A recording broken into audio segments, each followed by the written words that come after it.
Bismillah, alhamdulillah, wassalatu wassalamu ala rasulillah Muhammad ibn Abdullah wa ala alihi wa sahbihi wa mawalah. Rabbi syrahli sadri wa yassirli amri wahlul uqdatam min lisani yafqahu qawli. Qala Allahu ta'ala fi kitabihil karim, subhanaka la ilma lana illa ma 'allamtana innaka antal alimul hakim. Amma ba'd, sombong itu terbagi dua, ada bagha, ada tagha sebutannya dalam Al-Qur'an, ya. Ada bagha, ada tagha. Kalau bagha itu adalah sombong dengan harta, fa bagha alaihim, banyak orang yang sombong dengan harta yang dia miliki. Ya, saya mah mobil saya mewah, dia mah kagak punya mobil. Baju saya mah branded, dia mah nggak pernah barangnya branded sedikit pun. Ini sombong, fa bagha, dengan harta yang dia genggam. Ada yang kedua, tagha. Tagha itu adalah sombong dengan tahta, kedudukan. Idhab ila fir'auna innahu tagha. Kala itu Fir'aun sombong kepada masyarakat sekitar, khususnya Nabi Musa alaihissalam. Kenapa? Karena dia merasa seorang raja, punya jabatan, punya tahta, punya pangkat. Oh, pangkat saya tinggi nih, saya kepala wilayah di Cinere, katanya. Saya ketua RT, saya ketua RW. Wah, sombong bukan main. Bahkan ada dulu filmnya, Pak RT yang juga berangkat haji, disebutnya harus Pak Haji RT 2 kali. Pak RT haji 2 kali, bagaimana sih begitu ya Bu ya, nyebutnya ya. Jadi sekali lagi, haji, orang yang pulang haji dapat sebutan haji itu bukan karena dia yang minta, nggak boleh kalau kita yang minta. Tapi kalau ada orang yang manggil Bu Haji, Pak Haji, itu namanya sebutan orang ke kita. Ada orang pulang haji nggak dipanggil Bu Haji, dia ngomel. Dia bilang, nih saya punya gelang nih. Ini gelang kalau saya udah berangkat haji, dia bilang. Maka harus panggil saya Bu Haji 5 kali. Karena udah 5 kali berangkat haji. Ini nggak boleh ya. Tapi kalau ada orang yang manggil Bu Haji, alhamdulillah. Bahkan banyak orang yang belum berangkat haji tapi sudah dipanggil haji. Betul nggak Bu? Ibu-ibu jalan ke pasar pengen beli daging, pengen beli ayam. Bu Haji kamari mangga Bu Haji. Dalam hati kita, amin ya Allah. Walaupun saya belum pernah ke Baitullah, walaupun saya belum haji, mudah-mudahan jadi doa. Tapi ada orang yang kalau dipanggil Bu Haji dia malah ngambek. Bu Haji, kamari Bu Haji. Saya teh belum haji, nggak usah dipanggil haji. Padahal tinggal diaminkan, amin ya Rabbal alamin. Bukan kita yang minta, tapi orang yang manggil, begitu ya Bu ya. Idhab ila fir'auna innahu tagha. Jadi kala itu Fir'aun sombong dengan kedudukan, jabatan, bahkan dia merasa Tuhan. Ya, saking sombongnya Fir'aun kala itu, dia merasa bukan lagi raja, bukan lagi pimpinan wilayah, tapi dia merasa Tuhan. Maka dia marah kepada Nabi Musa tatkala Musa punya Tuhan yang lain disembah, karena dia merasa Tuhan gitu ya. Nauzubillahi min zalik. Jadi kemarin kita sudah bahas dua sumber kemaksiatan, ada dua sumber kemaksiatan. Yang pertama kesombongan, yang kedua hawa nafsu. Jadi maksiat ini pasti lahir dari dua hal, sombong, hawa nafsu. Hawa nafsu, sombong, hawa nafsu, dua. Sombong, penyakit hatinya timbul, merasa diri lebih baik dari orang lain, dengki, nggak boleh orang punya sesuatu lebih dari kita, sombong. Punya pangkat, sombong. Punya suami ganteng, sombong. Punya anak-anak banyak, cantik, tampan, sombong. Punya wajah yang cantik Allah beri, sombong. Merasa apapun yang dimiliki lebih dari orang lain, timbul sifat sombong. Karena dosa pertama kali yang dilakukan oleh makhluk Allah adalah al-kibru, sombong. Siapa yang lakuin? Saya udah bahas kemarin. Iblis laknatullah alaih. Ya, ini dosa yang pertama kali dilakukan oleh makhluk Allah yang bernama iblis adalah sombong. Maka Allah nggak suka kemaksiatan yang berawal dari kesombongan. Yang kedua, hawa nafsu. Hawa nafsu. Jadi nggak jadi tujuan utama banget dunia, gitu ya. Bal akhadhu minha qadru daruratihim, tapi mereka menggunakan dunia hanya sekedar kebutuhan mereka. Ini salah satu pengertian dari zuhud, ya. Jadi begini, latar belakang lahirnya zuhud. Jadi sejarah adanya sifat zuhud. Ibu-ibu, mari difahami, zuhud ini kerja hati, perbuatan hati, zuhud. Zuhud itu gimana ustazah? Kalau sepemahaman saya, kata ibu-ibu, zuhud itu benar-benar meninggalkan dunia, gak mau lagi mencari dunia, gak mau lagi pakai mobil, motor, pakaian mewah, baju harus compang-camping, ya, gak mau lagi makan makanan yang enak, bahkan bersemedi ataupun bertahanut, berdiam diri di atas gunung ibadah tanpa memikirkan dunia. Apa zuhud seperti itu ibu-ibu? Tidak. Nah, ini awal sejarah zuhud. Dulu Nabi SAW hijrah dari Mekah ke Madinah, ya. Ketika Nabi SAW sampai ke Madinah, pertama kali yang dibangun oleh beliau itu bukan rumah, bukan funduk hotel, bukan bangunan yang megah, bukan, tapi masjid yang dibangun sebagai tempat berkumpulnya umat muslim. Di masjid ini ada yang disebut dengan Ahlus Sufah. Dulu Nabawi itu tempat perkumpulan Ahlus Sufah, orang-orang sufi. Kalau bahasa sekarang tuh santrinya Nabi. Kurang lebih para sahabat Nabi yang ikut hijrah dari Mekah ke Madinah totalnya ada 70 orang. Dan lurah pondoknya atau pimpinan santrinya kala itu sahabat Nabi namanya Abu Hurairah yang banyak meriwayatkan hadis Nabi, ya.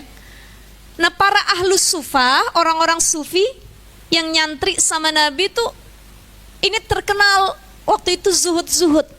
Mereka meninggalkan kenikmatan dunia yang ada di Mekah, kala itu kan mereka hijrah nih ke Madinah, ya. Hartanya ditinggal, rumah yang bagusnya ditinggal, dagangannya, investasinya, depositnya, emasnya ditinggal. Mereka rela ikut dakwah Nabi, pindah ke Madinah dengan tidak memiliki apapun kala itu. Dah, nyantri ngaji sama Nabi, belajar, hidup apa adanya. Bukan maksudnya nggak nyari dunia lagi, enggak. Tetap, cuman tidak gemerlap dengan kehidupan dunia. Ini awal mulanya tokoh-tokoh sufi itu dari para sahabat. Kemudian ada yang satu sangat terkenal tokoh sufi namanya Imam Hasan Al-Basri. Imam Hasan Al-Basri ini dulu lahirnya di kota Madinah, ya. Beliau lahir ketika masa pemerintahan, masa kepemimpinan Khalifah Umar bin Khattab, ya, dan tumbuh waktu itu jadi seorang ulama pada masa pemerintahan Bani Umayyah, ya, setelah Khulafaur Rasyidin. Nah, adanya sifat zuhud yang dipopulerkan oleh Imam Hasan Al-Basri kala itu karena kurang lebih sebagai sindiran atau perlawanan, antitesa.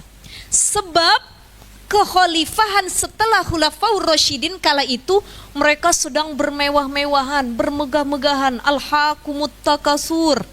Jadi waktu itu baik di Umayyah ataupun Abbasiyah, kan khalifah itu ada 4. Kita buka sejarah lagi ya Bu ya. Khalifah Khulafaur Rasyidin yang meneruskan kepemimpinan Nabi waktu itu setelah Nabi wafat ada 4. Abu Bakar, Umar, Utsman, Ali. Setelah 4 Khulafaur Rasyidin ini wafat, maka berpindah menjadi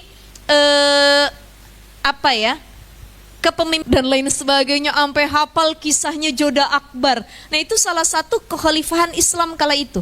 Ya, ada kerajaan Persia, kerajaan Mughal di India, ada lagi kerajaan Fatimiyah di Mesir, ada lagi Bani Umayyah, ada lagi Bani Abbasiyah dan lain sebagainya. Nah, Imam Hasan Al-Basri tumbuhnya kala itu di masa Umayyah, di mana raja-rajanya tuh lagi mewah-mewahan Bu hidupnya.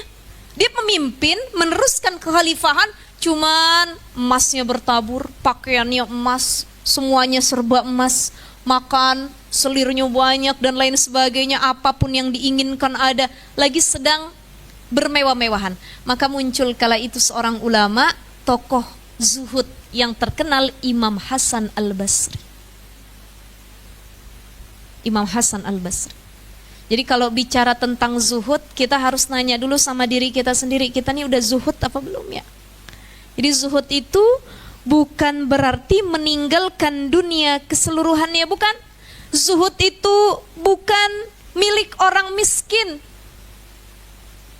Dan orang kaya bukan berarti tidak bisa zuhud, bukan. Tapi zuhud itu pekerjaan hati. Ada orang yang kaya raya tapi hatinya zuhud. Ada orang yang secara harta miskin tapi hatinya tidak zuhud kepada Allah. Jadi zuhud itu maknanya adalah ketika kondisi batin kita tidak tercemar oleh ambisi harta duniawi. Ketika kondisi batin kita tidak tercemar oleh ambisi harta duniawi. Ada orang kaya, banyak hartanya, kita doain nih, salah satunya founder Rumil, Bu Vera.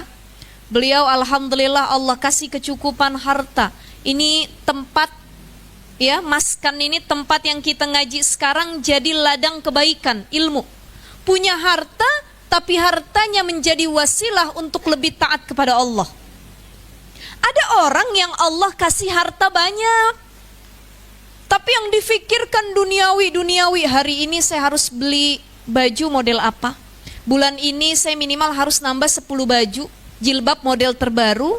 Kalau kemarin mungkin French khimar, sekarang ada lagi model khimar ABCD dan lain sebagainya, katanya. Kalau kemarin ada baju model begini, bulan ini minimal 3 baju model terbaru harus saya beli. Nah, ini belum zuhud. Kenapa? Karena masih dunia yang dia kejar, yang dia ikutin. Ibu-ibu, sekarang lagi rame istilah frugal living. Jadi orang-orang kota itu jangan kita anggap, wah orang kota yang hartanya banyak, mewah, mereka nggak zuhud. Salah. Bahkan ada istilah baru namanya frugal living. Jadi frugal living ini sebenarnya diadopsi dari sifat zuhud. Ada orang-orang kaya yang sebenarnya duitnya banyak, hartanya banyak, cuman dia mau hidupnya frugal living, apa adanya. Dia bilang, baju saya pengen kapsul wardrobe aja lah. Apa tuh kapsul wardrobe? Seadanya aja gitu ya. Atau mungkin warnanya ya nggak banyak-banyak, itu-itu aja. Tidak menarik perhatian, secukupnya saja. Ada orang yang punya baju 3 lemari. Padahal yang dipakai cuma 1 lemari. Betul? Saya mau nanya sama ibu-ibu. Ibu-ibu di rumah punya lemari? Punya dong. Lebih banyak baju ibu apa suami?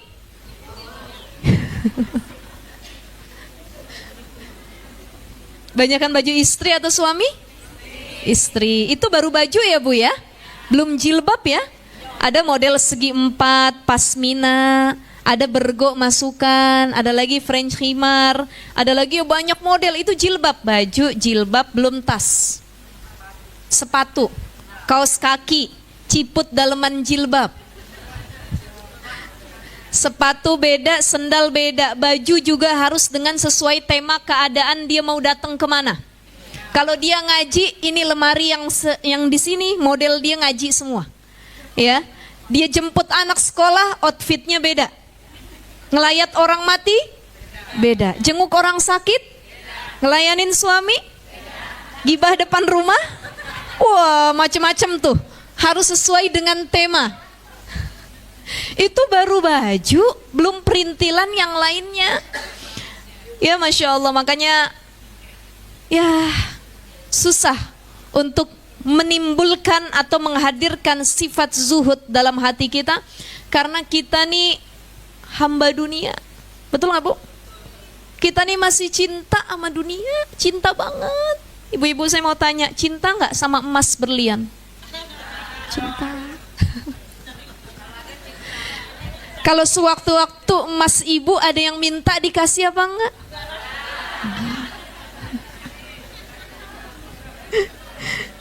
Ya.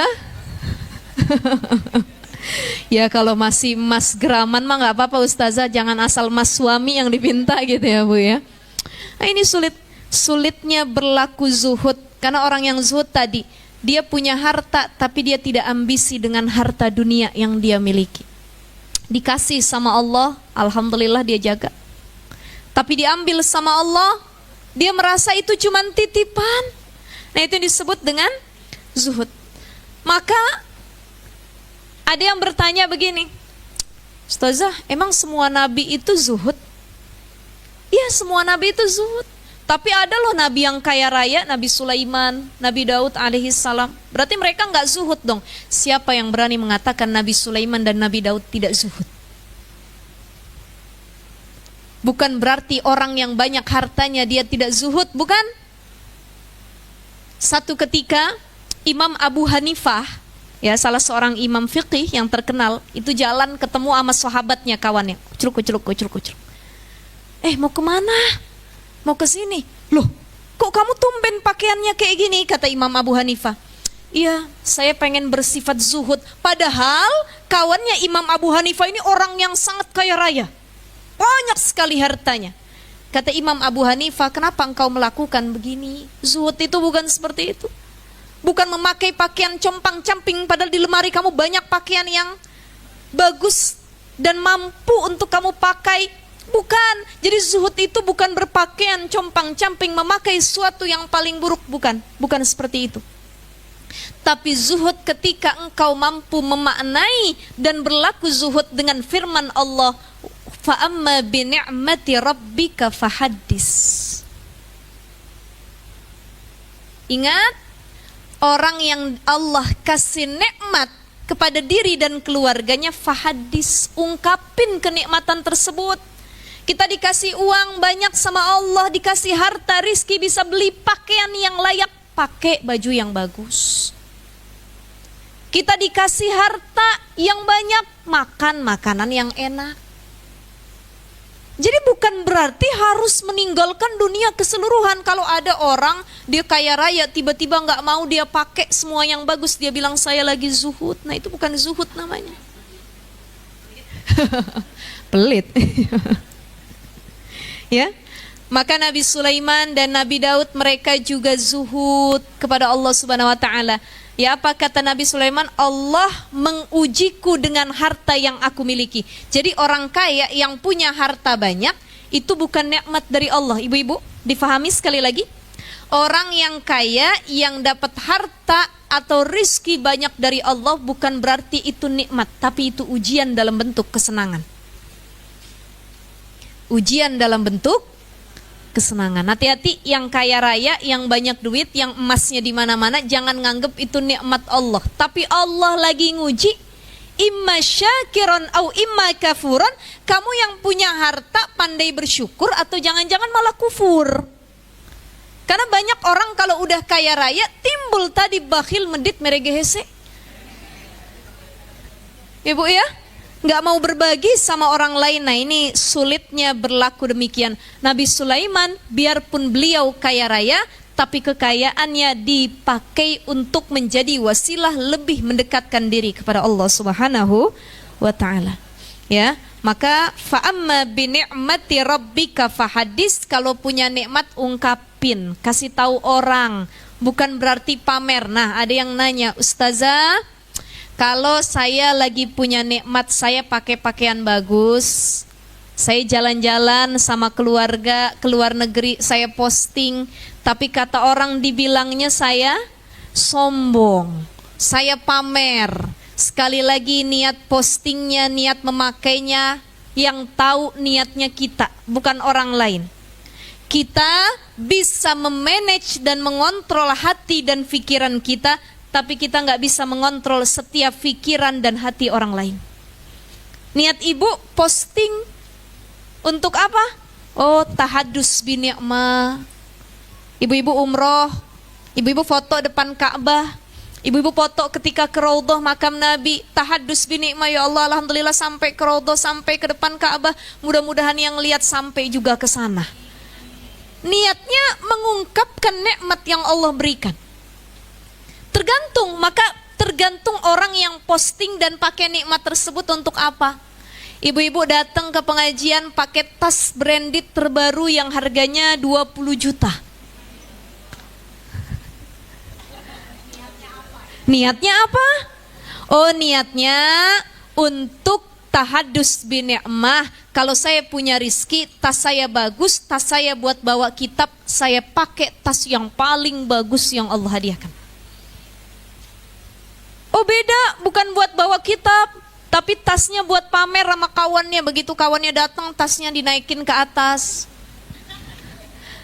diliatin lagi dan lain sebagainya. Maka tergantung orang yang posting dan memakainya. Kira-kira untuk tahaddus bi ni'mah, mengungkapkan rasa syukur kepada Allah, atau semata untuk pamer.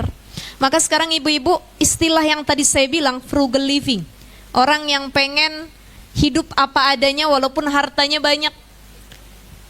Lawannya sekarang banyak orang-orang yang flexing. Ya Bu ya, flexing. Wow, lagi rame di media sosial masalah orang-orang yang lagi flexing, yang katanya money laundry dan lain sebagainya, yang kayanya dalam waktu singkat dan lain sebagainya. Allahu alam, gak usah dicari tahu. Ibu-ibu jangan dipikirin itu harta dia dari mana, kok dia bisa kaya raya, kok jual ini udah bisa kesini, kebeli ini dan lain sebagainya. Jangan dipikirin, bukan ranahnya kita. Betul gak Bu? Betul. Ini banyak orang flexing. Mohon maaf, saya baru tahu info, saya punya kawan. Jadi kalau ibu tahu dunia entertain, dunia media sosial, dunia para influencer, para public figure, para apalagi disebutnya, selebgram, tiktokers, youtubers dan lain sebagainya. Anak sekarang kan kalau ditanya cita-citanya mau jadi itu Bu. Kau mau jadi apa? Mau jadi youtubers katanya, mau jadi tiktokers. Udah jarang yang kayak kita dulu kalau ditanya mau jadi apa, mau jadi guru, mau jadi pilot. Gak ada. Anak sekarang pengen jadi konten kreator katanya.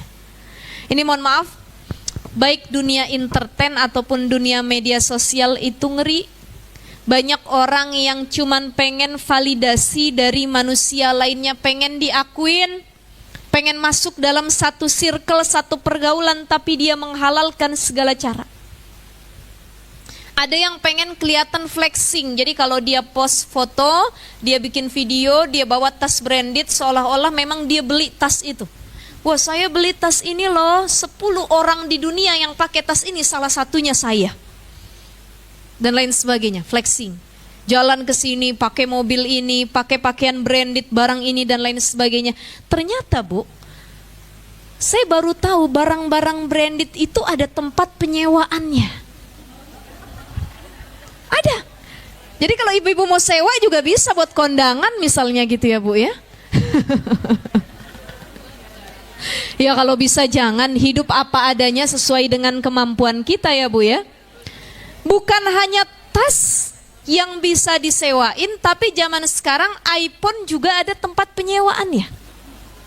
Ada orang yang nggak mampu beli iPhone keluaran terbaru 15, 16 sampai mungkin 20 dan lain sebagainya nanti ya. Dia datang ke tempat penyewaan iPhone. Jadi seolah-olah dia punya. Zaman sekarang apa sih yang nggak ada Bu? Semua bisa disewa termasuk barang-barang branded. Dan banyak orang yang cuman pengen dapat validasi dari manusia, pengakuan dari kawan-kawannya, dia rela menghalalkan segala cara. Flexing sana sini padahal bukan milik dia. Bahkan kadang-kadang hasil dari nyuri atau ngambil hak orang lain. Jadi hati-hati. Yang ibu lihat di media sosial, yang ibu lihat di TikTok, di Instagram, di YouTube, itu cuman dunia tipu-tipu.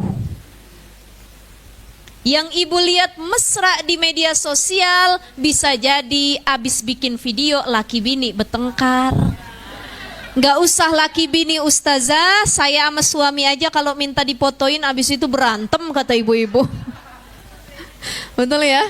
Ibu udah bergaya berapa kali ngambil spot yang bagus, suaminya tetap nggak pinter motoin. Kalau ibu yang motoin suaminya bagus, tapi kalau suami yang motoin ibu kadang-kadang setengah badan, kepalanya doang, burem dan lain sebagainya. Ya suaminya belum tahu fungsi kamera belakang ya Bu ya. Emang gitu Bu, rata-rata suami jadi begitu. Jadi semua yang kelihatan indah belum tentu apa yang kita pikirkan, sesuai dengan apa yang kita pikirkan. Ya, bisa jadi habis itu bertengkar dan lain sebagainya. Itu kemarin saya ngelihat berita ya, ada tiktokers luar negeri. Saya nggak tahu di Indonesia ada apa enggak. Jadi sama istrinya itu rajin bikin konten mesra. Sampai digendong-gendong, makan disuapin, anniversary itu dibikin surprise, tiba-tiba dikasih tas yang mewah, ya diajak jalan-jalan ala princess gitu. Ibu-ibu kan pengennya digituin sama suami, betul kan?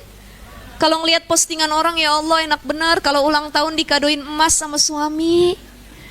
Saya boro-boro diajak makan seblak keluar aja enggak sama suami kadang-kadang. Ya Allah ya Rahman, jangan dibandingin. Kemarin ada berita suami istri ini suka bikin konten mesra di TikTok, bahkan sampai dapat sebutan couple goals. Wah, ini couple panutan nih, saking romantisnya mesranya. Ternyata ada satu situasi suaminya cemburu sama istrinya, dibunuh istrinya sama suaminya. Ya Allah ya Rahman.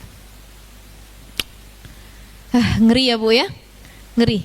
Jadi kalau saya sendiri, saya sedang berada di fase, saya lagi berada di fase saya tidak lagi ngiler ngelihat orang yang punya sesuatu lebih dari saya.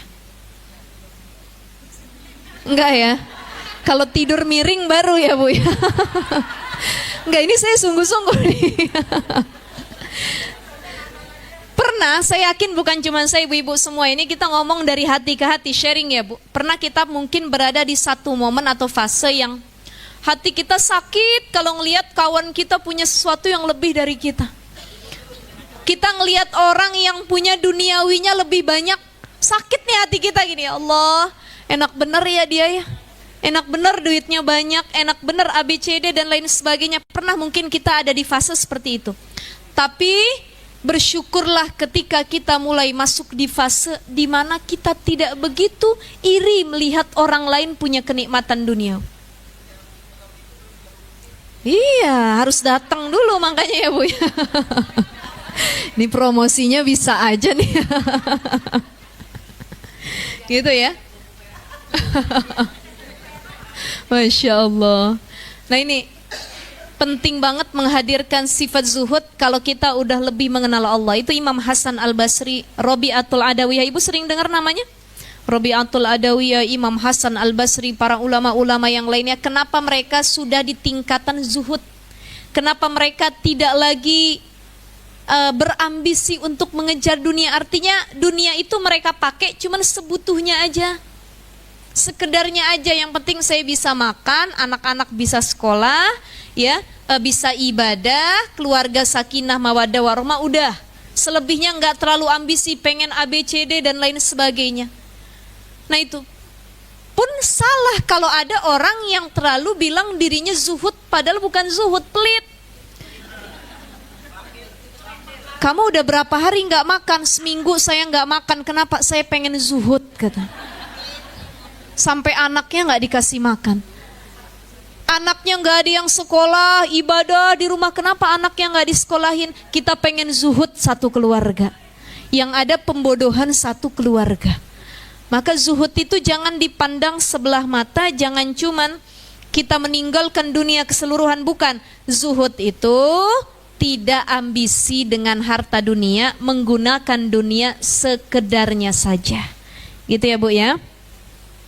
Maka orang yang zuhud sekali lagi adalah orang yang menggunakan aset dunianya untuk kepentingan akhirat. Karena kita faham tugas kita di dunia itu sebagai khalifah. Sebagaimana Allah berfirman dalam surah Al-Baqarah, wa idh qala rabbuka lil malaikati inni ja'ilun fil ardi khalifah. Siapa itu khalifah?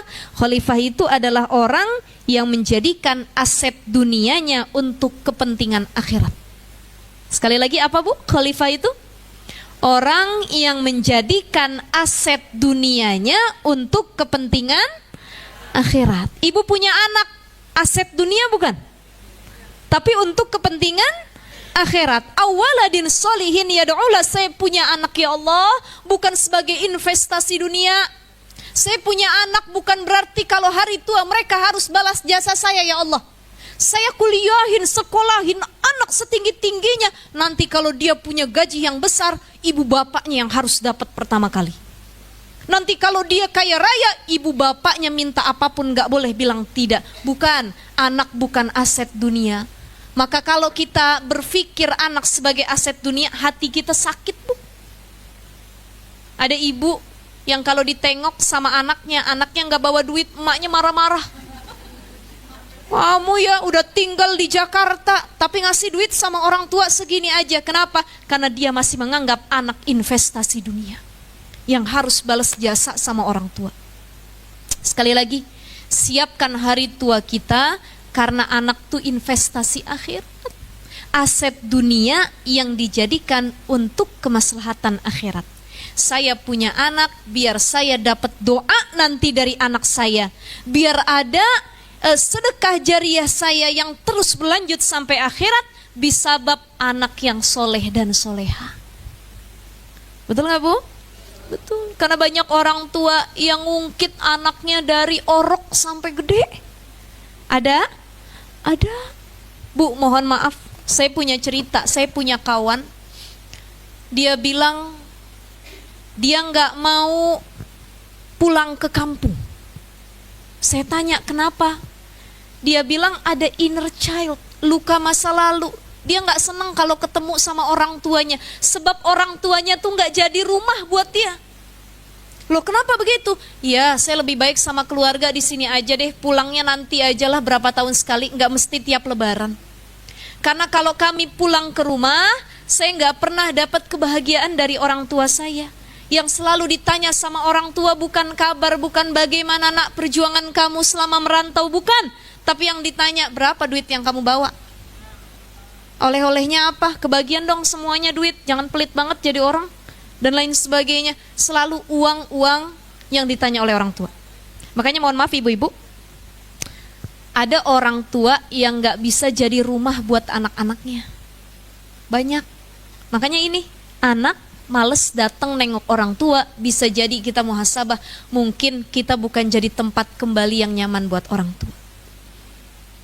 Tapi ada orang tua yang selalu dirindukan oleh anaknya, masakannya rindu, ya Allah kangen sambal emak saya, ya Allah kangen loh deh masakan ibu, kangen kalau tidur di rumah ibu tuh, ibu udah bangun tahajud baca Quran, dibangunin anak satu-satu, senyuman ibu sama anak-anaknya. Orang tua jadi rumah, anaknya rindu pengen pulang. Tapi banyak orang tua yang gak jadi rumah buat anaknya.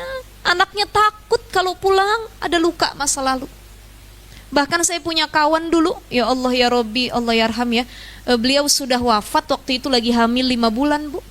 Lagi hamil, jadi selama hidupnya nih gak pernah dapat kebahagiaan. Mudah-mudahan insya Allah ahli surga ya, karena meninggalnya sedang dalam keadaan jihad juga, hamil. Saya punya teman yang kesian kisahnya ya, saya ceritain sedikit.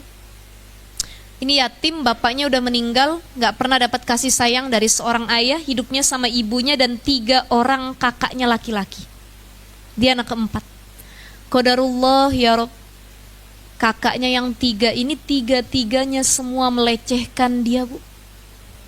Dilecehkan secara seksual, diambil keperawanannya, dimulai pada usia kelas 2 SMP. Dari kakaknya yang pertama, kedua, sampai yang ketiga keseluruhannya. Masuk dia ke pesantren, satu pondok sama saya cerita. Nangis. Sampai mungkin ada, kalau kita ngelihat orangnya tuh kelihatan kalau mentalnya tuh gak baik-baik saja ya. Ini kan zaman sekarang, Bu, anak juga harus sering kita lihat. Ada gak penyakit mental yang sedang bersemayam di diri mereka. Kemarin di Lebak Bulus ada berita anak umur 14 tahun membunuh ayah ibunya ya. Yang meninggal ayah sama neneknya, ibunya selamat. Tapi seburuk-buruknya anak apa, ibunya ketika diwawancarai sudah sium dari komanya, ibunya bilang, saya memaafkan anak saya karena bagaimanapun itu masih anak saya. Ya Allah ya Robbi. Dan ini banyak yang keluarganya malah jadi luka batin buat dirinya sendiri, orang tuanya, kakak-kakaknya, mertuanya, dan lain sebagainya. Bukan jadi tempat kembali, malah jadi luka batin yang terus membuat kita trauma. Nauzubillahi min zalik. Ya, jadi penting untuk ngelihat anak-anak kita, Bu. lihat kesehatan mental. Yang saya baca infonya Lebak Bulus itu bukan karena dia suka belajar ya, ternyata ya. Ada yang bilang gara-gara terlalu dipush gitu sama orang tuanya tuh, belajar. Tapi ternyata dari riwayat sebelum-sebelumnya, anaknya tuh emang kena penyakit mental. Sudah dibawa ke psikiater sama orang tuanya, katanya. Ya, jadi sering dapat bisikan-bisikan gaib. Ibu-ibu kalau merasa sering dapat bisikan gaib, buru-buru berobat ya Bu ya. Ada duit suami dalam lemari, ambil aja, kata ambil aja. Itu bisikan gaib juga ya. Ya kalau itu mah bukan, itu bukan bisikan gaib, tapi hawa nafsu yang ada dalam diri. Jadi banyak bisikan gaib ya, bisikan setan tadi. Itu biasanya orang-orang yang tertentu dia kena penyakit mental, ada bisikan, udah bunuh aja, tusuk aja, tabrakin aja, jatuhkan ke jurang dan lain sebagainya. Maka penting punya anak itu sering diajak sharing, deep talk, ngobrol. Nah, apa yang kamu rasain hari ini dan lain sebagainya, biar terbuka gitu ya Bu ya. Baik. Zuhud, kita kembali lagi ke zuhud. Siapa tadi tokoh zuhud Bu? Imam Hasan al-Basri. Bahkan Imam Malik radhiyallahu anhu. Ini juga salah satu ulama fiqih yang terkenal di Madinah kala itu. Beliau termasuk orang yang zuhud. Ya, hartanya banyak. Imam Malik ini orang kaya, cuman zuhud. Ya, hartanya cuman sekedar digenggam, tapi tidak singgah dan berdiam di hati maupun di pikirannya. Jadi orang kaya yang zuhud adalah orang kaya yang hartanya banyak, tapi hartanya enggak melekat di hati dan pikirannya. Ya, itu. Jadi orang kaya yang zuhud, cirinya seperti itu. Sekedar lewat hartanya, cuman enggak melekat, enggak sampai nempel. Karena kalau udah nempel, susah dicopotnya. Betul ya Bu ya? Sesuatu kalau sudah nempel merekat sekali, maka susah dicabut dari akarnya. Ya, sekali lagi zuhud itu bukannya fakdul mal, nggak butuh harta.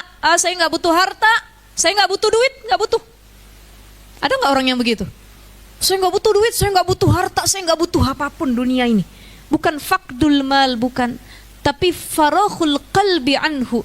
Orang yang zuhud adalah orang yang hatinya tuh lapang. Dia gak tergantung sama dunia. Ya dikasih dunia sama Allah, alhamdulillah disyukurin.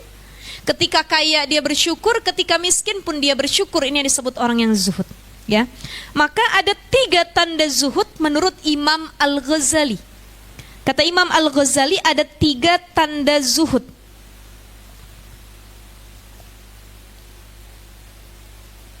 Pertama, al-alamatul ula, ciri yang pertama, alla yafraha bimawjudin wa la yahzanu ala mafqudin. Ya. Ciri pertama adalah tidak bangga ketika dia berada. Tidak bangga ketika dia berada, dan wala yahzanu, dan enggak sedih ketika dia enggak punya apa-apa. Ini ciri zuhud yang pertama. Dia enggak bangga ketika lagi berada dan gak sedih ketika tidak punya apa-apa. Ini ciri yang pertama.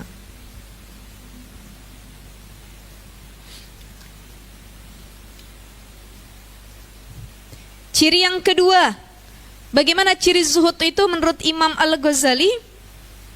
Al-alamatus saniyah, ciri yang kedua, tidak terpengaruh oleh pujian dan hinaan.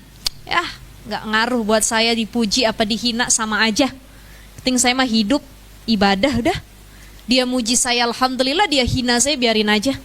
Coba jadi orang yang cuek itu asik Bu, betul nggak Bu? Benar nggak? Tapi jadi orang yang kepikiran, semua kita pikirin, cepat seteruknya tuh model begitu tuh.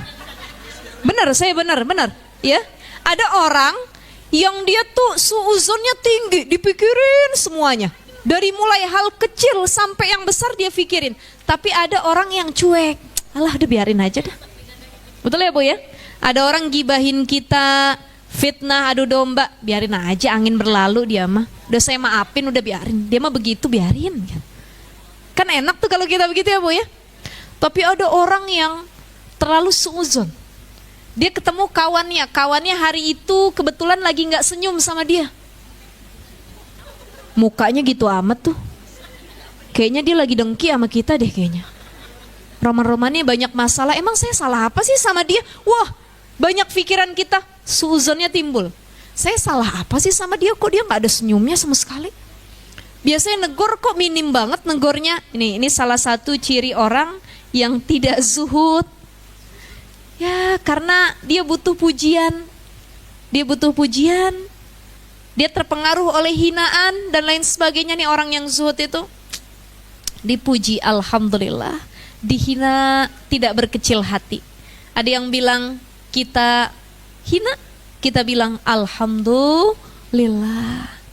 Kerja hati ini sulit, Bu. Sulit gak sih, Bu? Ibu kalau tujuan hidupnya Allah lebih mudah melangkah untuk menjalankan kehidupan. Ada orang punya sesuatu, Allah. Yang penting saya mah tenang, gak ganggu siapapun, gak bikin dosa sama siapapun, alhamdulillah. Tuh tenang tuh. Karena dia udah mengenal Allah dengan sebaik mungkin. Tapi ketika ada orang yang hidupnya gak tenang, bisa jadi dia lagi jauh dari Allah Subhanahu wa ta'ala. Ya, Bu ya. Itu ciri yang kedua, apa? Tidak terpengaruh oleh pujian ataupun hinaan. Gak ngaruh buat saya dipuji sama dihina begitu ya. Sama aja baginya yang hina maupun yang muji.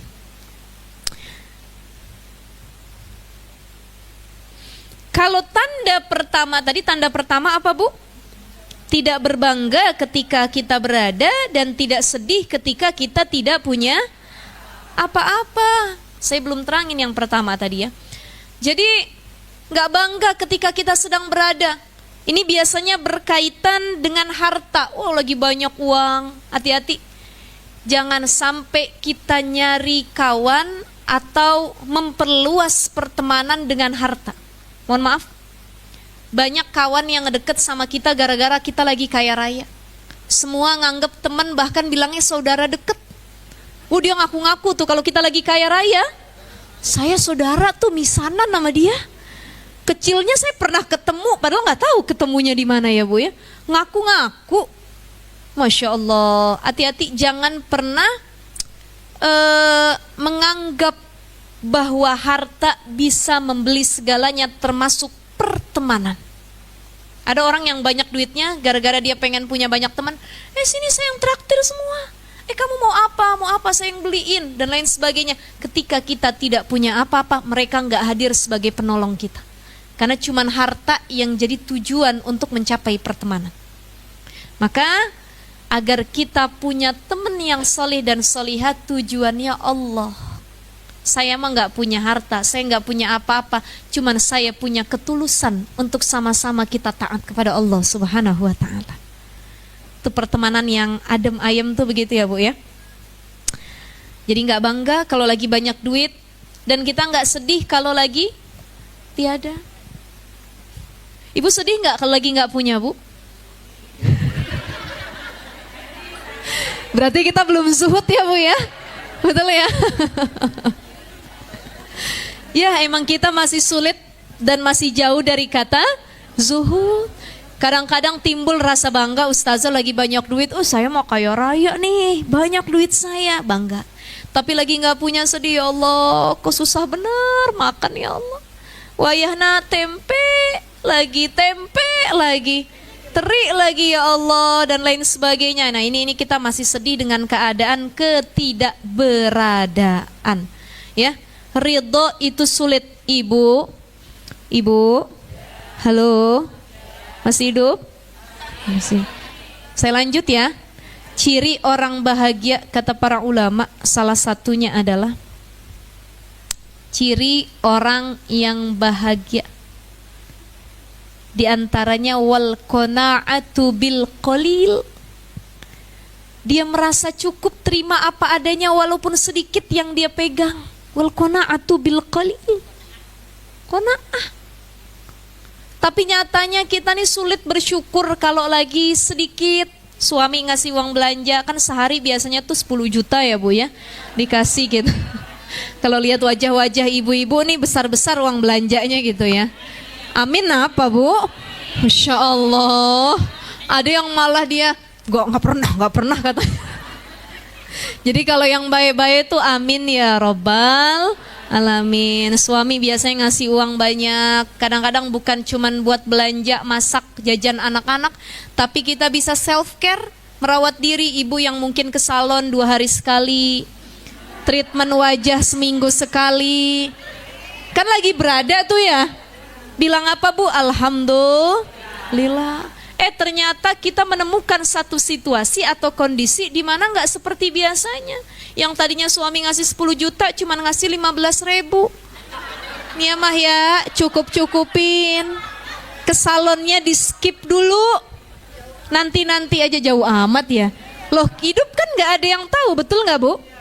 Hidup ini bagaikan roda. Ada yang bilang roda kehidupan. Kadang di atas, kadang di bawah. Kadang di belah kanan, kadang di belah kiri. Kadang dihormati, kadang dihina oleh orang lain. Itu namanya hidup. Jadi nggak ada yang di atas terus, yang di bawah terus. Nggak ada yang dihina terus atau dipuji terus, masing-masing berputar, merasakan fase kehidupan dan lain sebagainya. Ketika kita sedang berada di fase yang nggak seperti biasanya, tetap kita bilang Alhamdulillah.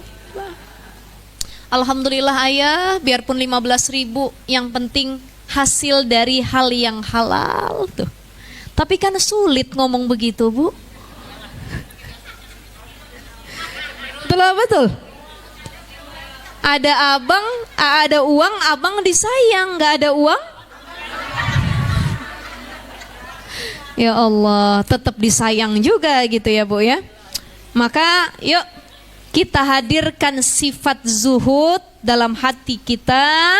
Jangan kita cuman senang ketika berada, tapi merasa sedih ketika kita tidak punya apa-apa. Coba hadirkan tidak bangga ketika punya, tidak sedih ketika tidak punya. Nah itu yang pertama. Jadi yang pertama seperti itu, nggak bangga ketika berada, tidak bersedih ketika tidak punya apa-apa. Yang kedua tadi, tidak terpengaruh oleh pujian dan hinaan yang diberikan oleh orang lain, nggak kecewa dihina apapun. Dan yang ketiga, al-alamatus salisah, ciri yang ketiga adalah senang ketika kita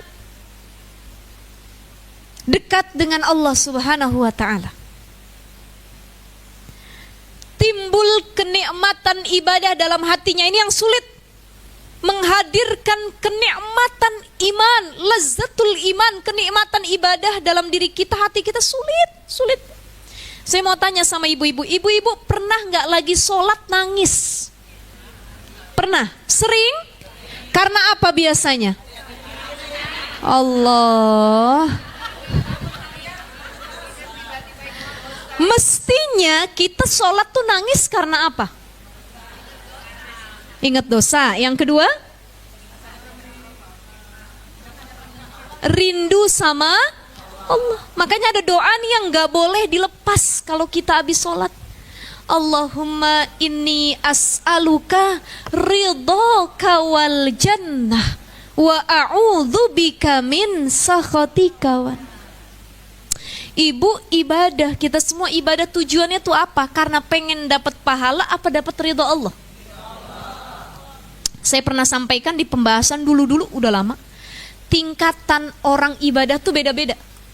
Yang pertama, dia pengen dapat kenikmatan duniawi. Saya tahajud ya Allah tiap malam 12 rakaat semata-mata agar diangkat derajat saya.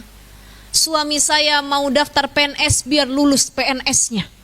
Anak saya mau masuk perguruan tinggi yang bergengsi biar lulus masuk ke perguruan tingginya.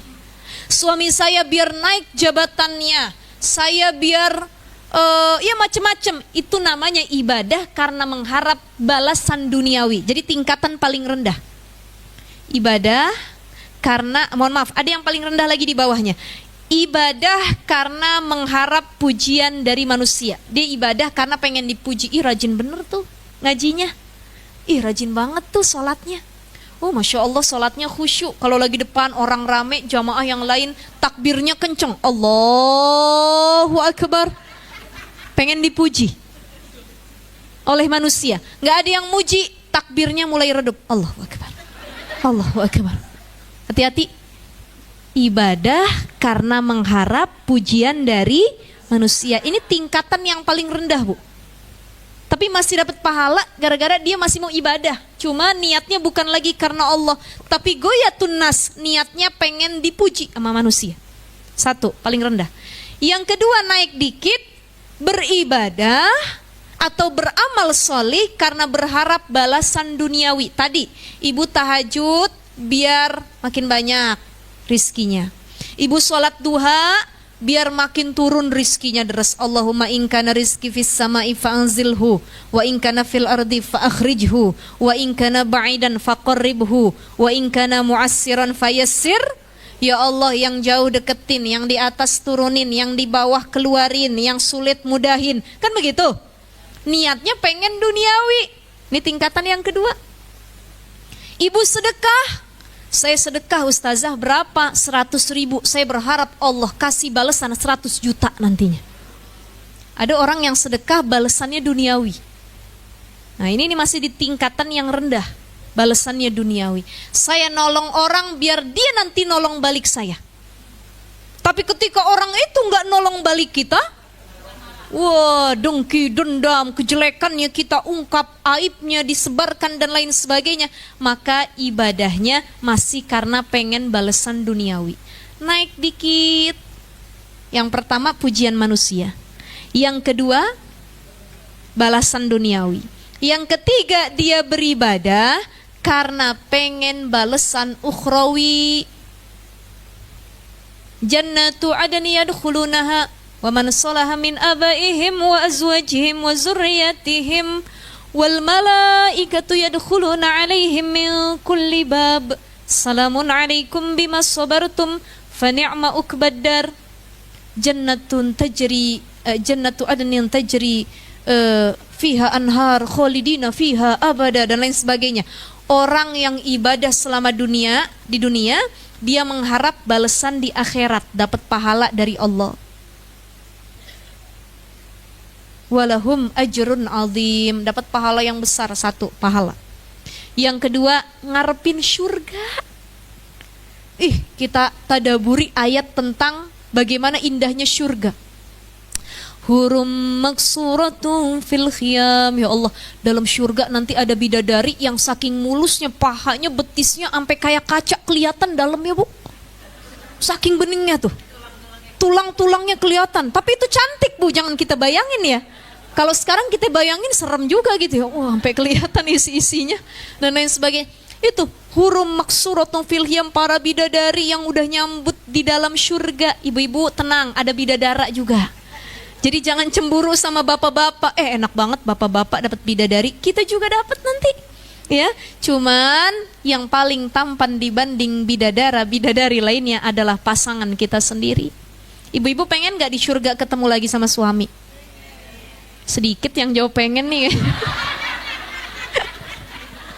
Ini beban rumah tangga apa gimana?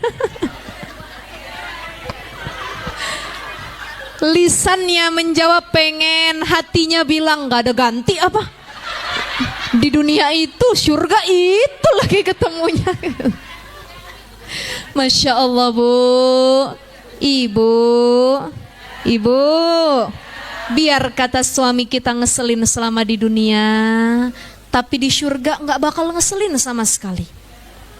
Betul ya? Jadi yang kelihatan yang baik-baiknya aja nanti sama ibu-ibu ngeselin ya sama suaminya. Bahkan suami juga bilang, aduh Pak Ustadz gak ada ganti apa yang di surga. Ini mulu kayaknya di dunia ketemu ini, sampai akhirat dia lagi mukanya gitu ya. Tenang, Allah siapkan nanti dalam bentuk sebaik-baiknya. Jadi kan pengennya kita satu keluarga masuk syurga. Wa man sholaha min abaihim, suaminya soleh, istrinya soleha, anak-anaknya soleh-soleha, masuk syurga sekeluarga, gandengan bareng-bareng. Keluar para malaikat, Assalamualaikum, Waalaikumsalam, keluarga Haji Imron. Iya, Masya Allah, Pak Haji Imron, Bu Haji Imron, kok bisa satu keluarga masuk syurga? Iya nih, Alhamdulillah, ya Rob, salamun alaikum bima sabartum fa ni'ma uqbadar. Selamat Pak Haji, Bu Haji, selama di dunia udah sabar, jadiin keluarganya soleh-soleha. Ya, kita pamit dulu ya malaikat, mau kemana? Mau staycation di surga. Betul nggak ibu-ibu? Bukan lagi staycation, tapi jadi penduduk surga. Kalau sekarang staycationnya, healingnya, jalan sama keluarganya mungkin, yuk kita ke hotel ini, ke villa ini, ke negara ini, ke kota ini. Tapi itu cuman di dunia. Orang tua, keluarga yang berhasil jadiin satu keluarganya waman solaha, soleh soleha, masuk surganya gandengan. Yuk neng, ayo. Neneknya manggil, cucu, cucu. Ponakannya dipanggil, yuk bareng-bareng yuk masuk surga kita. Allahu Akbar. Ini yang keluarganya soleh-soleha. Mudah-mudahan Allah jadiin keluarga kita soleh-soleha semua.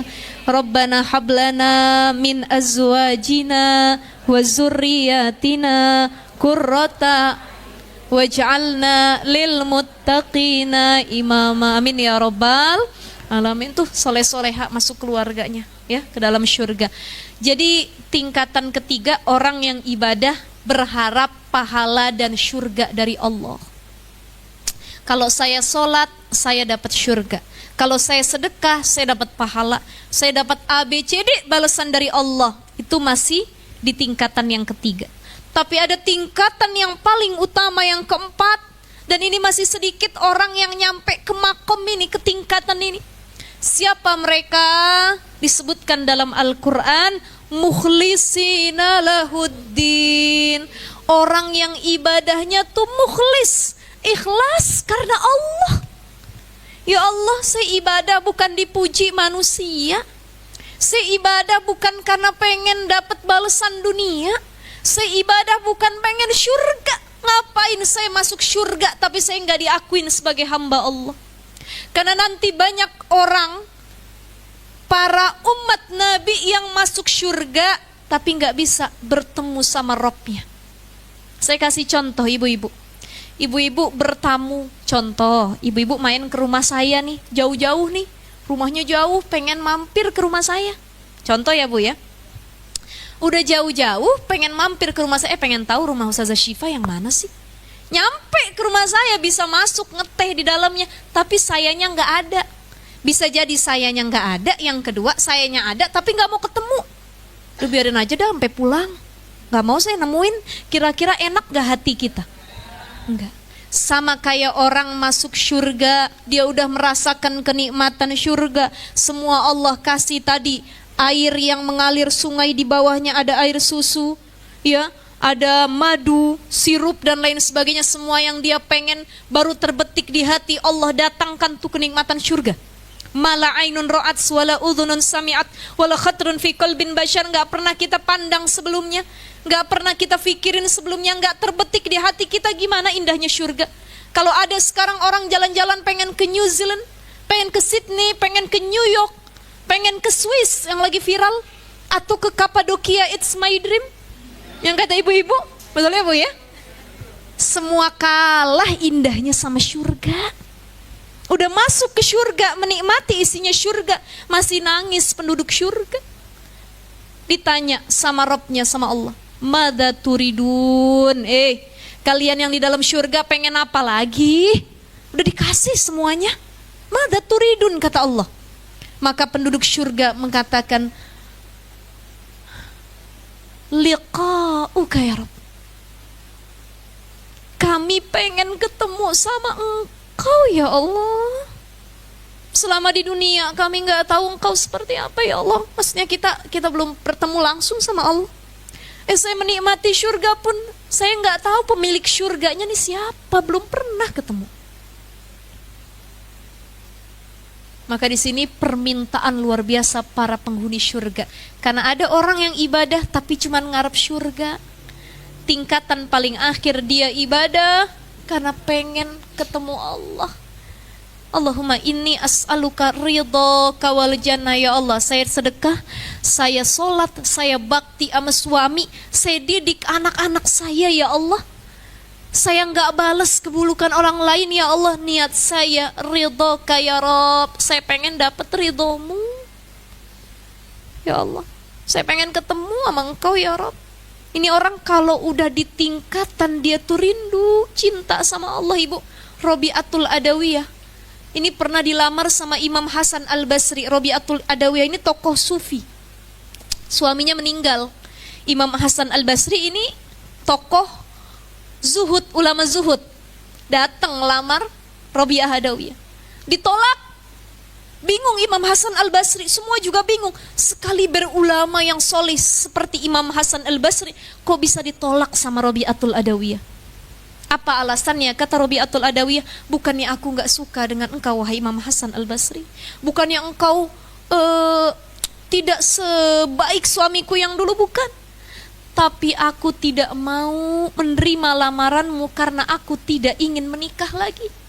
Disebabkan kalau aku menikah lagi, aku takut tidak sempurna mencintai Allah Subhanahu wa ta'ala. Coba tanyakan pada hati kita, sudah sampai mana cinta kita kepada Allah? Kadang-kadang kita cinta sama Allah kalau lagi ibadah doang. Atau ibu sampai berurai air mata nangis. Kemarin saya umroh sama suami, kita bikin kajian di Halaqah Madinah. Kebetulan Mekah dulu baru Madinah. Itu kan banyak jamaah ibu-ibu nangis ya, ada yang sholat di Hijr Ismail, ada yang dia megang multazam, dia doa di sekitaran tempat-tempat mustajab di Ka'bah, nangis-nangis. Kita kemarin baru belajar ilmu hati, sharing bareng di depan Madinah. Jangan-jangan kita nangisnya kalau lagi ibadah doang, kalau lagi nggak ibadah kita nggak nangis. Kita nangisnya kalau lagi ke Mekah sama Madinah doang. Ninggalin Mekah Madinah, dunia lagi yang kita pikirin. Betul ya Bu ya? Orang haji umroh, dia ke Mekah, ya Allah, bisa kepegang tuh Ka'bah. Bukan nyium Hajar Aswad, bukan nyium multazam, bukan, dia cuma megang Ka'bah. Sesenggukan, ya Allah, ya Allah. Dia merasa benar-benar dekat sama Allah. Tapi ketika dia meninggalkan Ka'bah, Mekah Al-Mukarramah, Madinah Al-Munawwarah, dia jauh lagi sama Allah. Artinya sebenarnya Allah tuh ada dimanapun, gak harus di Mekah sama Madinah. Jadi dimanapun kita berada, ini yang harus dikedepankan. Sudahkah kita mencintai Allah dibanding apapun? Maka orang yang umroh ataupun haji, dia datang ke Mekah Madinah, dua tujuannya, nyari cinta Allah, nyari cinta Nabi. Di Mekah dia fokus ibadah, minta ridha Allah, ya Allah ridhoi aku ya Allah, untuk melewati prosesi ritual ihram. Sampai ke Madinah, dia ziarah ke Raudhah makam Nabi, Raudhah min riyadil jannah, dia nangis, dia doa. Doanya bukan karena minta dunia, bukan, ya Allah, saya minta mudah-mudahan saya diakui jadi umat Nabi. Ya Allah ya Rahman. Ini yang kita tanamkan sama anak-anak kita ya Bu ya. Jadi jangan lagi ngarep duniawi, jangan lagi ngarep pujian manusia, tapi yang kita harapin satu. Sekali lagi, jadi orang yang cuek, jadi orang yang hidupnya tuh mudah, lebih tenang, gak gampang sakit, apalagi hatinya adalah orang yang tujuannya Allah. Udah, biarin dia menghina saya. Tadi yang ciri kedua ya Bu ya, biarin dia hina saya. Saya emang gak butuh pujian dari dia, saya cuman butuh ridho Allah. Gitu. Biarin saya gak diakuin temen, biarin, dia mah manusia. Saya mah cuman butuh diakuin sama Allah. Gitu. Gitu ya Bu ya. Jadi ciri yang kedua. Tadi ciri yang ketiga apa? Merasa dekat, senang ketika kita dekat dengan Allah, dan itu ditandai dengan kita merasakan lazzatul iman, adanya kenikmatan ibadah. Kita sampai nangis, ibu-ibu coba bayangkan. Ini mudah-mudahan yang belum sampai ke Baitullah sampai semua ke sana ya Bu ya, insyaallah. Ya kalau bisa bareng-bareng kita ya Bu ya, kesananya, amin ya robbal alamin. Ini kalau kita umroh baik di Mekah Madinah, itu imam Masjidil Haram ataupun imam Masjid An-Nabawi, banyak yang kalau lagi baca surah ataupun ayat Al-Quran mereka nangis. Betul gak Bu? Kita ikutan nangis. Kenapa ya? Gara-gara dia nangis. Lah kalau imamnya nangis gara-gara apa? Karena faham dan ngerti apa yang dibaca. Kalau kita ya kagak ngerti yang dia nangis, ya kita ikutan nangis juga. Udah kelar sholat, Bu Haji nangis tadi, iya, saya sedih bener denger imamnya nangis tadi katanya. Bukan gara-gara denger ayat yang dibawakannya. Makanya tanya lagi sama diri kita, sering-sering self-talk, ngobrol sama diri sendiri. Kamu sholat nangis karena apa? Karena merasa dunia yang lain belum terkejar. Kita nangis, ya Allah, utang saya banyak banget ya Allah. Ya Allah, kenapa suami saya begini ya Allah, kenapa bla bla bla. Dunia yang kita tangisin dalam sholat kita, coba ya Allah. Saya udah diakuin belum jadi hambamu ya Allah. Ya Allah, saya udah dapat ridhomu belum ya Allah. Begitu. Jadi yang ditangisin dalam sholat tuh Allah, Allah, Allah. Ada satu perempuan, saya lupa namanya kalau nggak salah ya, Sya'wanah kalau nggak salah. Ini dulu seorang perempuan ahli sufi juga, Bu. Seperti Robi'atul Adawiyah yang benar-benar tingkatan cintanya sama Allah tuh udah beda. Sya'wanah ini dikenal sebagai perempuan, kata para ulama, yang matanya bengkak gara-gara sering nangis. Tapi nangisnya bukan gara-gara duniawi. Nangisnya itu sebab di sepertiga malam tuh beliau begadang nangisin dosa-dosanya sama Allah. Tuh, yang diaduin tuh dosanya sama Allah. Ya Rabbi, ada Sya'wanah dulu kalau nggak salah itu namanya ya Bu ya. Maka sekali lagi, orang yang mampu zuhud, ini cirinya yang ketiga.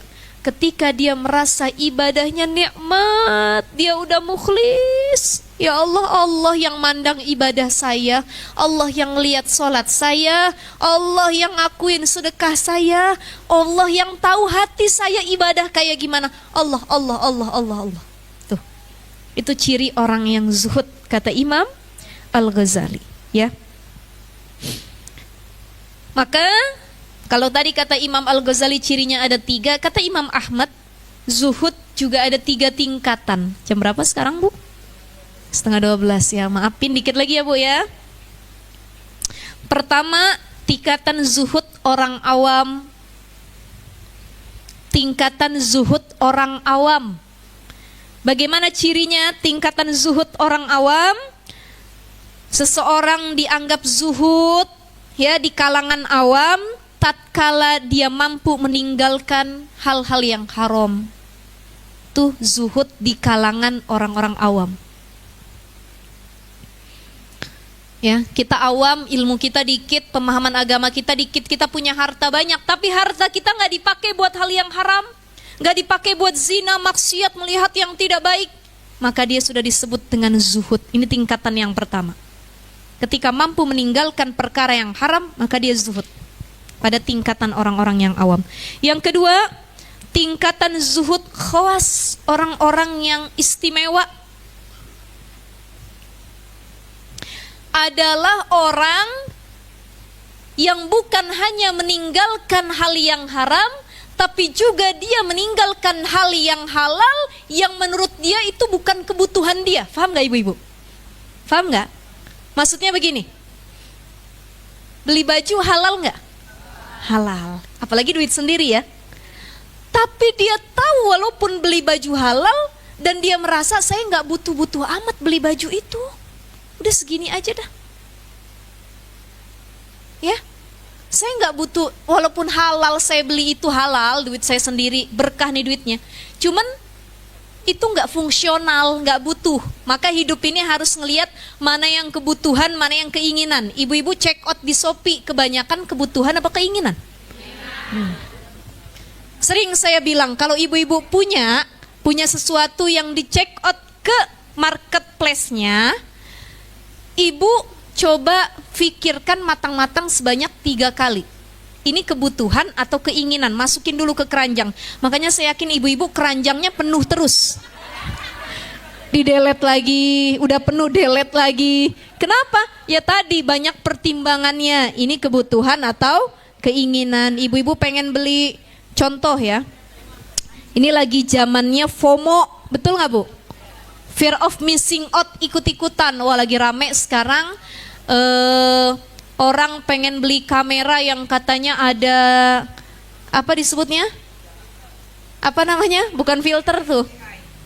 Bukan AI. Flashnya. Saya nggak nyebut merek ya, karena nanti takutnya kena banned lagi. Ini lagi apa? Lagi live kemarin Bu, saya pernah live ya, sebelum saya umroh 2 minggu yang lalu, saya nyebutin salah satu boneka yang lagi rame dicari sama orang-orang. Ya kan? Nah itu yang jutaan kena banned Bu. Saya lagi live TikTok kena banned, gak bisa live selama 2 minggu. Gara-gara nyebut merek ataupun nama gitu ya. Itu. Jadi kita harus pikirin matang-matang. Ibu buka keranjang, oh kayaknya saya beli jilbab warna coklat, lihat lemari jilbab coklatnya numpuk. Oh enggak, ini keinginan doang karena dia ada rumbe-rumbe di bawahnya. Buka lagi besoknya, oh enggak, ini keinginan lagi. Maka harus difikirkan, mana yang kebutuhan, mana yang keinginan. Ya, jadi tingkatan kedua adalah orang zuhud, ya, tingkatan zuhud pada orang-orang yang istimewa. Mereka bukan hanya meninggalkan hal yang haram, tapi meninggalkan hal yang halal di luar kebutuhannya, ya. Jadi yang butuh aja yang dia ambil. Yang ketiga, tingkatan zuhud, orang yang sangat istimewa, al-arifin. Kalau yang pertama awam, yang kedua adalah khawas, khusus, istimewa. Yang ketiga adalah sangat istimewa, al-arifin. Ini tingkatan paling berat adalah orang yang menggunakan sesuatu, orang yang meninggalkan segala sesuatu dan benar-benar dilepaskan semuanya hanya untuk mengingat kepada Allah. Artinya apa? Duniawi dia bisa sebenarnya dia dapetin, cuman udah saya nggak kejar dah, gitu. Udah nggak butuh deh saya beli, nggak usah saya beli semuanya dan lain sebagainya. Ini tingkatan yang sudah benar-benar tinggi ya Bu ya, dan kita sulit untuk berada di tingkatan itu. Mudah-mudahan insya Allah mudahkan. Baik, sedikit lagi sebelum kita tutup, bagaimana agar tumbuh sifat zuhud, bagaimana kisi-kisinya, tipsnya. Yang pertama, memikirkan kehidupan akhirat, rajin-rajin mikirin surga, neraka, nanti di akhirat gimana ya, nanti masuk kuburan gimana ya, nanti ditanya sama malaikat seperti apa ya, nanti di yaumil hisab ditanya, ditimbang perihal kita selama di dunia gimana ya. Itu pertama, pikirkan terhadap kehidupan akhirat.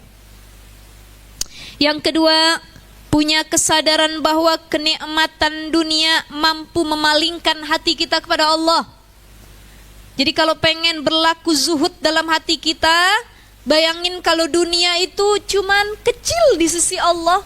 Dan seringkali kalau kita terlalu terlena sama dunia, kita lupa sama Allah.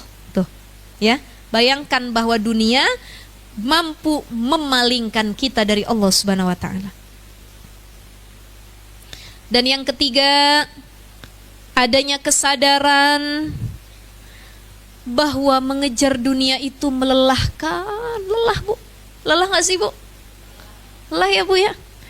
Ibu kira-kira udah lelah belum sama hidup ini Bu? Belum, masih tinggi semangatnya ya Bu ya? Ya Allah, lelah kadang-kadang ngejar dunia, betul ya?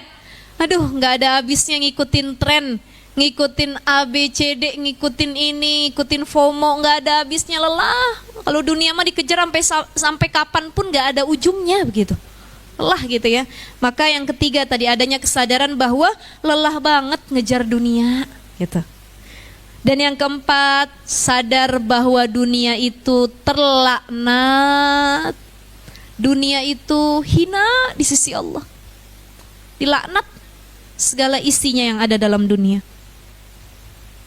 Dan yang terakhir, fahami, ini semua berkaitan dengan dunia, karena zuhud kaitannya dengan dunia ya ibu-ibu ya.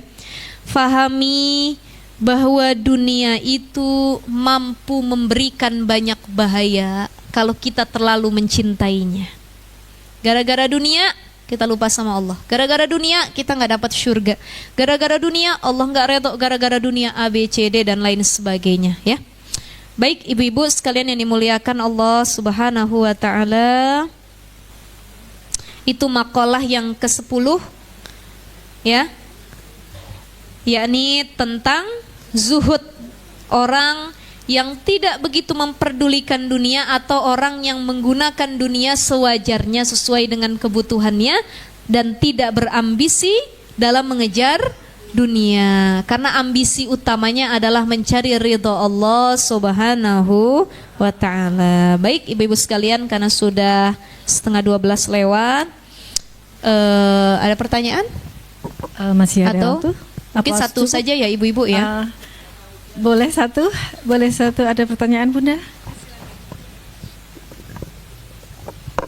Assalamualaikum warahmatullahi wabarakatuh. Waalaikumsalam warahmatullahi wabarakatuh. Perkenalkan saya, harus saya sebut namanya ya, Bu Ustazah. Saya mau tanya masalah tadi bidadara dan bidadari ya. Maaf, bukan saya pamer lah bahwa saya single parents ya. Semua orang memimpikan bahwa kita itu akan bertemu dengan pasangan kita di dunia, Betul. di akhirat ya. Tapi kalau saya, maaf sekali, saya tidak ingin dengan pasangan saya sebelumnya karena saya single parents gitu loh Bu. Nah pertanyaannya, Kan saya bilang curahan hati tadi itu kan, nggak mau ketemu. pertanyaannya, Insya Allah. jika saya tidak menikah lagi, apakah saya akan dipertemukan dengan sebelum suami saya yang Yang sebelumnya. suami saya sebelumnya? Ya. Begitu aja Bu saja. Minta penjelasannya.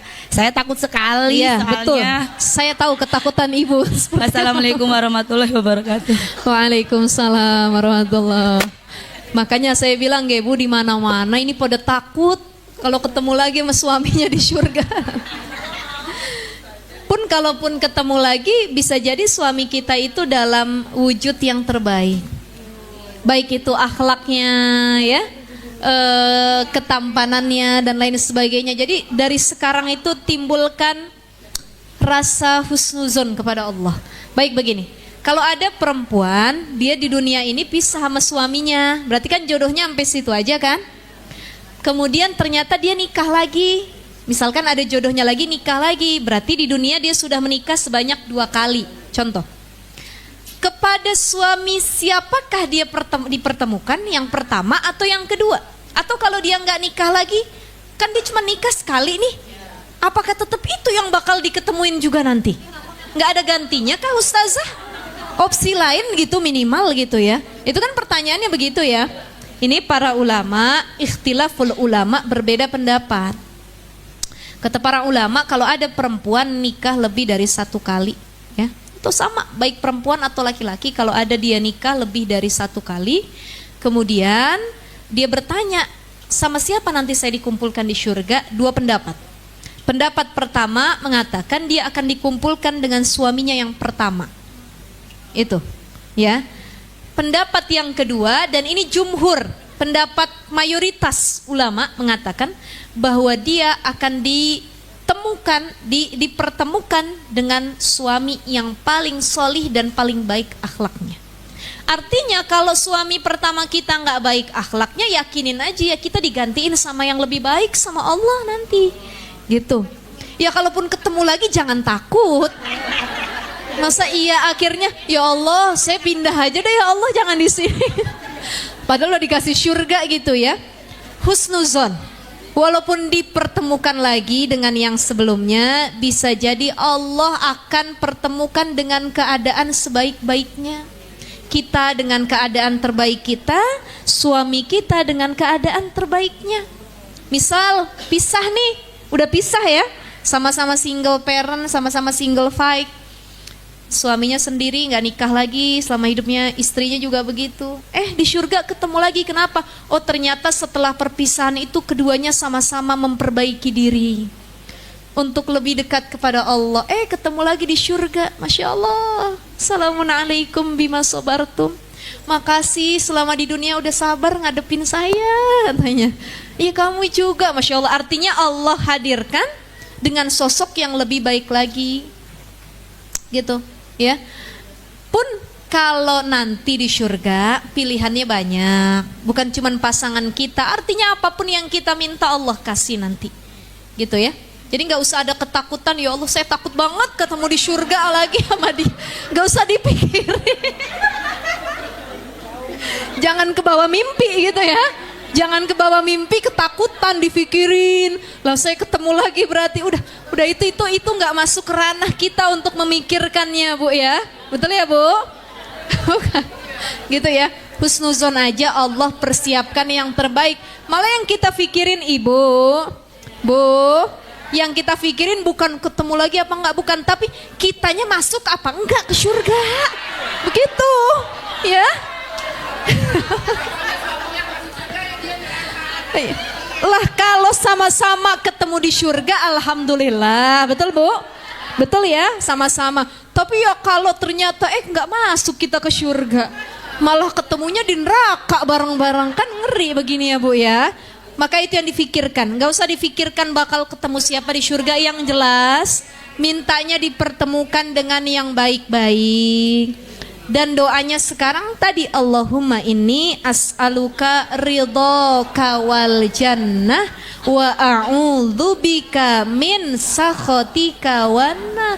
Ya Allah, mintaku cuman 2, dapat ridhomu, dapat surgamu, dan hindari aku dari api neraka. Kurang lebih seperti itu ya, Bu ya. Jangan dipikirin lagi ya. Baik. Oke, satu pertanyaan aja karena udah zuhur ya, Bu Vera. Terima kasih, kurang lebihnya mohon maaf. Assalamualaikum warahmatullahi wabarakatuh.